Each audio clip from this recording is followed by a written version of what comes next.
Morning. My name's Anthony. I am a Christian. I'm a street preacher. I do talks on the street about the gospel. I'm working my way through the book of Matthew, the first book of the New Testament. I'm doing it so that people can watch my videos about Matthew's gospel. I've done an overview, and then I'm picking out stories within the book of Matthew. Matthew is originally believed to be the apostle Levi or Matthew, and he was called by Jesus quite early on in his ministry to follow him, and he left everything to follow Jesus. And he recorded the life of Jesus in the Gospel of Matthew. It's the first book of the New Testament. The New Testament is the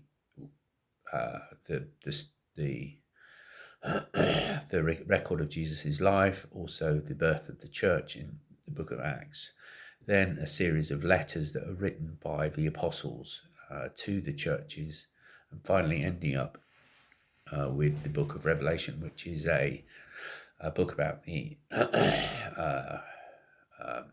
prophetic book about what's going to happen, what will happen, and what will happen in the future. And it was written by John. So the book of Matthew is 28 chapters. There are patterns within the book. It was recorded originally in an oral tradition, so there are patterns to assist the memory of it.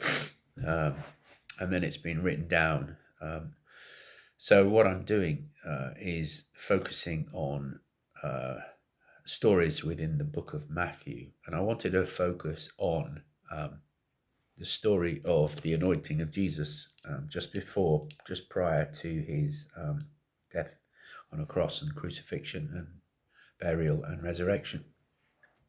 It's from Matthew 26. It's, "Now it came to pass when Jesus had finished all these sayings that he said to his disciples, 'You know that after 2 days is the Passover, and the Son of Man will be delivered up to be crucified.'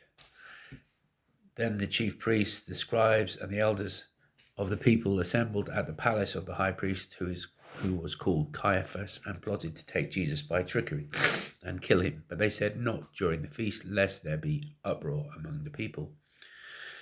And when Jesus was in Bethany, at the house of Simon the leper, a woman came to him having an alabaster flask of very costly oil, and she poured it on his head as he sat at the table.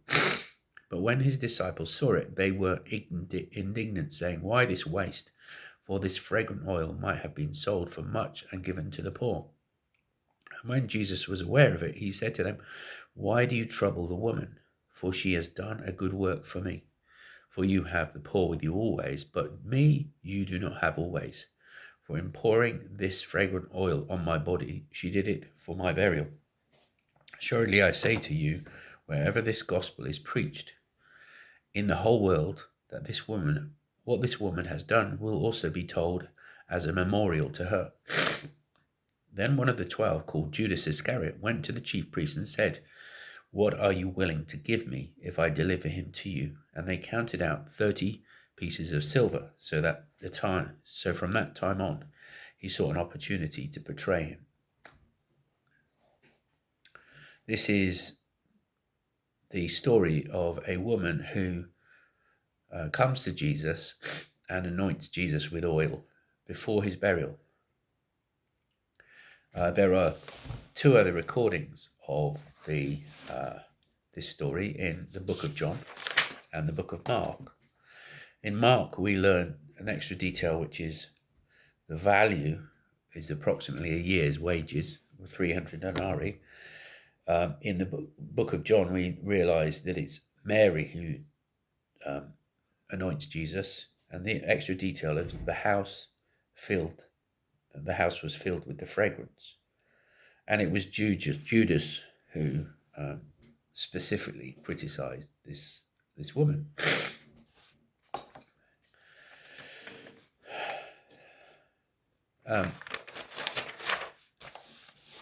I've always wondered why Jesus said this will be told whenever this gospel is preached. This will be told. This story will be told as a memorial to this woman's act. I was always didn't quite understand it. There's a few things that sometimes they're difficult to understand. So there are three aspects of this little talk. One is the generosity of the woman. One is the meanness of the disciples. And third is the generosity of Jesus. Now, just to give you a bit of background to the way that this story is written, it's a chiasm, which is a way of writing that points to the beginning and the middle and the end. And there's outer sections, a middle section, a very center section, and a kind of a reflection of what's said in the inner bit, and then the outer bit. And so we have the introduction of the woman coming to Jesus, and then we have what Judas does at the end. He goes out to betray Jesus, and then we have the story in the middle, where we have the criticism of the disciples. In Matthew, all of the disciples criticize her. Then right in the middle, you have what Jesus then says. And he says, "Why do you trouble this woman? For she has done a good work for me. You have the poor with you always, for in pouring the fragrant oil on my body, she's done it for my burial. Surely I say to you, whenever the gospel is preached in the whole world," this is kind of like a bit more commentary, "what this woman has done for me will also be told as a memorial to her." So you can see the middle section is the most important. The generosity of the woman. She's poured out her most valuable gift over Jesus. I don't know whether it was for her wedding or it was a dowry, being an inheritance that got to her. This woman had a lot of money tied up in this jar of perfume, which we can see. We have that this day when we go and spend huge amounts of money on perfume. You can spend hundreds of pounds on perfume. It's a way.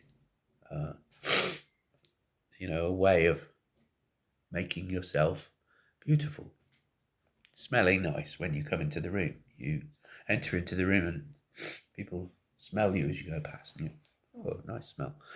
And and she gave this to Jesus wholeheartedly, and the fragrance filled the whole room.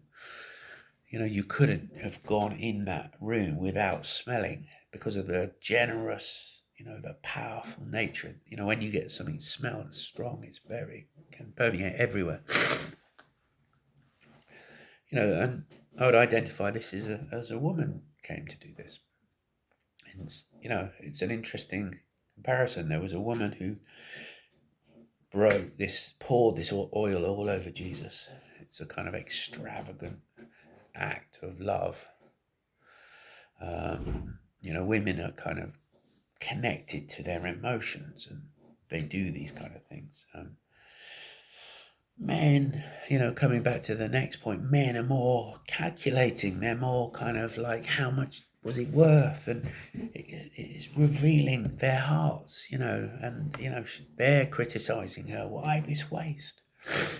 They can't see the value of Jesus, but this woman can see the value of Jesus. And it leads to the betrayal. It shows what's in the hearts of the disciples. And they all criticize her. It's not just one. In John's Gospel, it would appear to be Judas is the bad guy, but they're all criticizing Jesus. Criticizing the woman. And then finally, we have the generosity of Jesus. Jesus has spent the last 3 years ministering to everybody selflessly. He doesn't have a house to live in. He has no possessions. He gives all his knowledge away. He gives, he touches people. He cleanses them. He forgives their sins. And then Jesus in this is pointing to the next act that he's going to do, which is his burial. He's going to give up his life, even unto death, on a cross. He's going to pour out all his oil for us. Extravagant love. So the point is, why was it a memorial to her? Is that it's a demonstration of what Jesus does for us, but it's a demonstration of what she did in response to him. Jesus has this way of revealing a heart. God looks at the heart. He sees what's in her heart. There's another aspect of it, she's a woman, She's, created by God to be man's helper. She's helped Jesus, a man. She's done it very sacrificially, and then, the other side of it is that, the calculating nature of the men and even Judas, his love of money takes hold of him.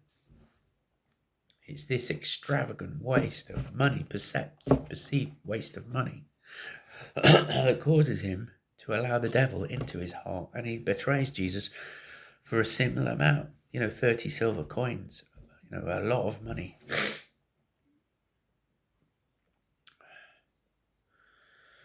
So these are reflections on this story.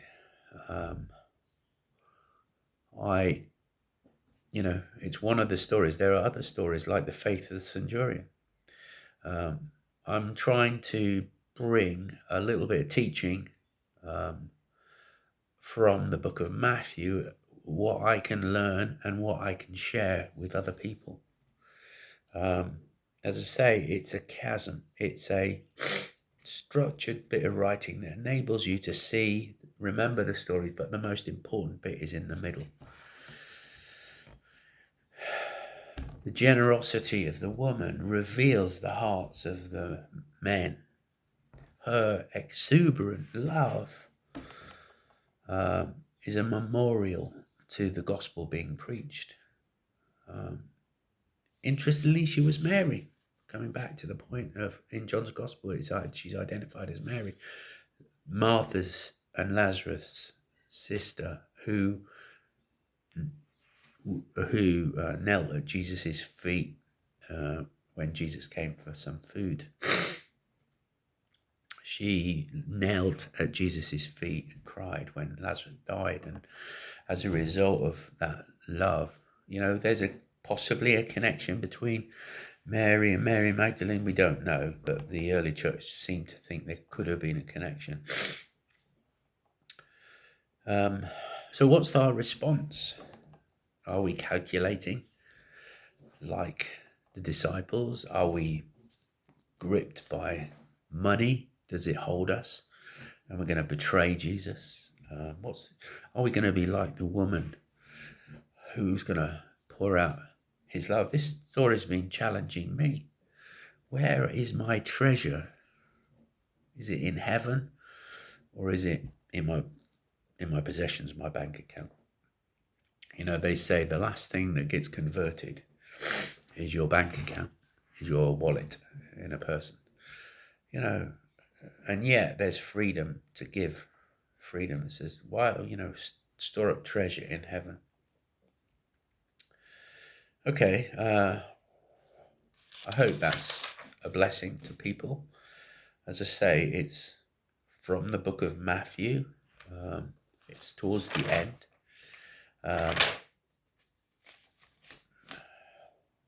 God bless you today. Hope that's helpful. Bye.